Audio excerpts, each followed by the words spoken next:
Time for This Week in Politics. I'm Dave Morris here in the Oklahoman's video studio ahead of Super Tuesday, which we'll see some political activity here in Oklahoma.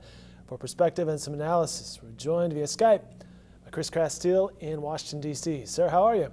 I'm doing fine, Dave. How are you doing? Doing well, doing well. We had President Bill Clinton in Oklahoma City on Sunday. By the way, you can watch that speech online at newsok.com. Democratic presidential candidate Bernie Sanders is in Tulsa today. And later this week, Marco Rubio and Mr. Trump himself, Donald Trump, will be in Oklahoma City. That, again, is on Friday. We'll have coverage of all of these events. Chris, last night we saw Trump win again. Is there any stopping him?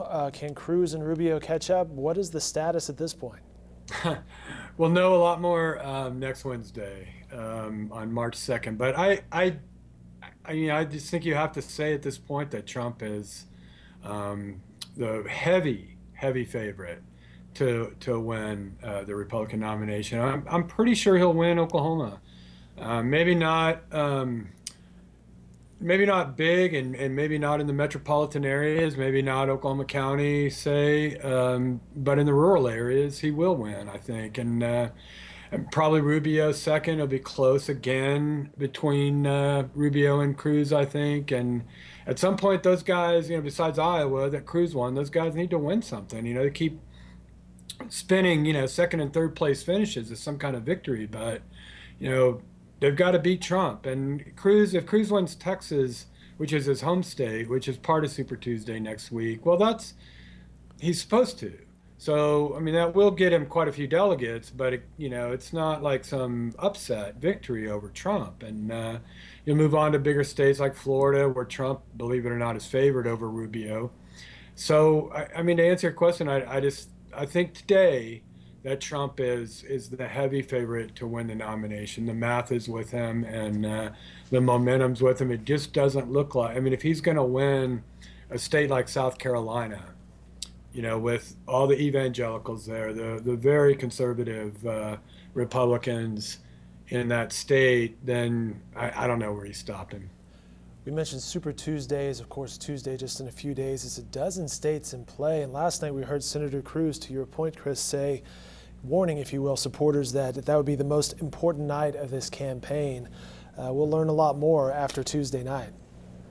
Yeah, what would be the point of like Cruz, if Cruz doesn't win Texas, his home state, or any other state any of these other states on Super Tuesday, what would be his justification for moving on? I mean, I don't know what it would be. And with Rubio, he could at least, put him, place himself as, hey, I'm the moderate alternative to Trump, and it's time to rally around me. I'm the only alternative to Trump.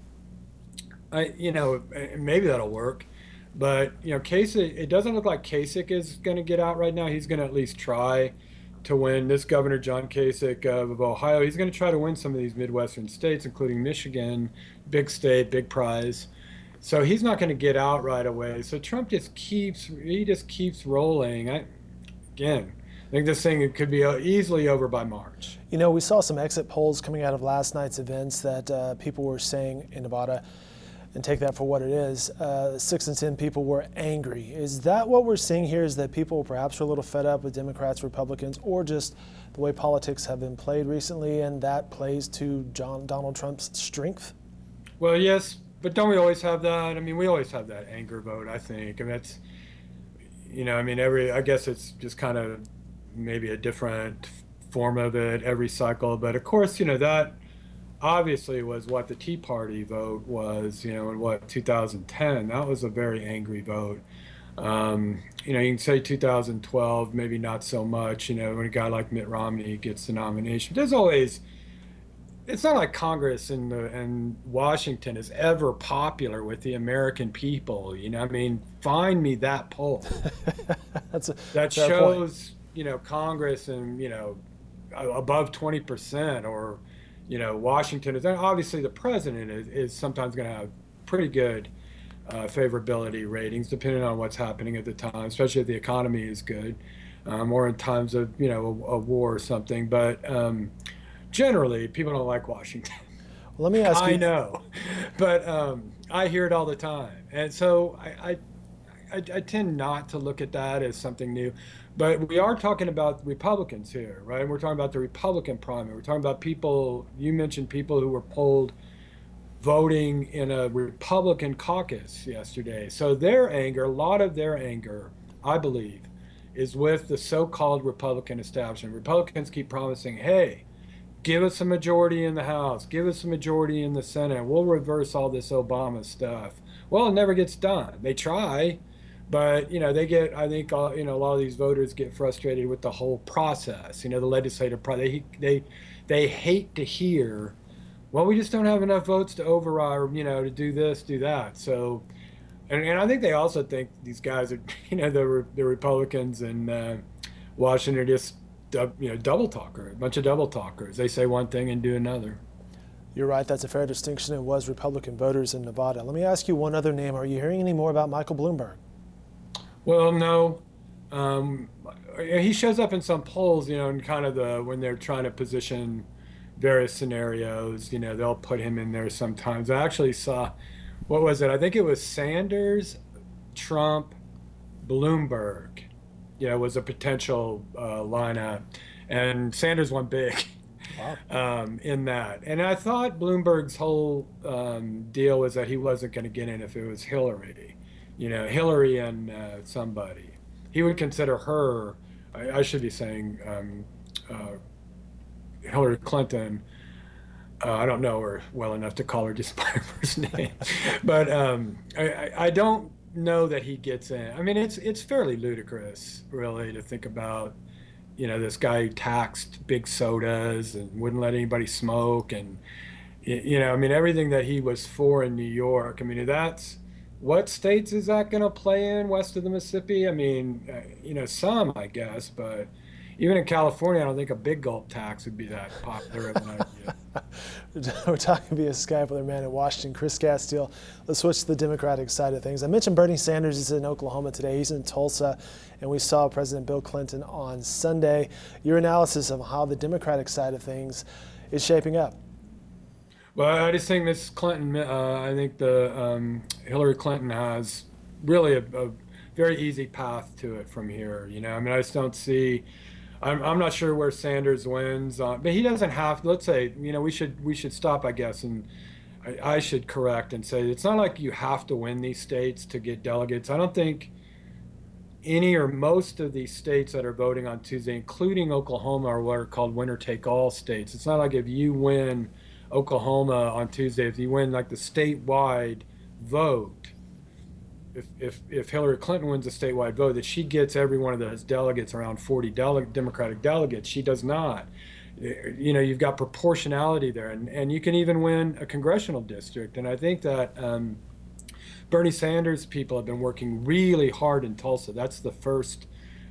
We have 5 congressional districts. That's called the first district. So he could actually win the first district and still get delegates. He could do really well in the 4th congressional district, which is where Norman is. They have a really good organization in Norman, from what I understand.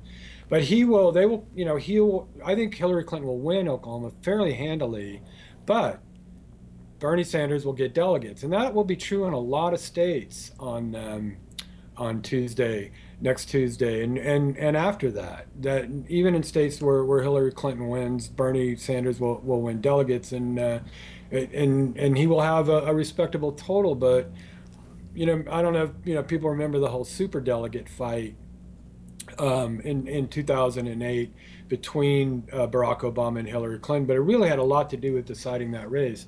And superdelegates are kind of party leaders, and then in the Democratic side, they're also elected officials, members of Congress.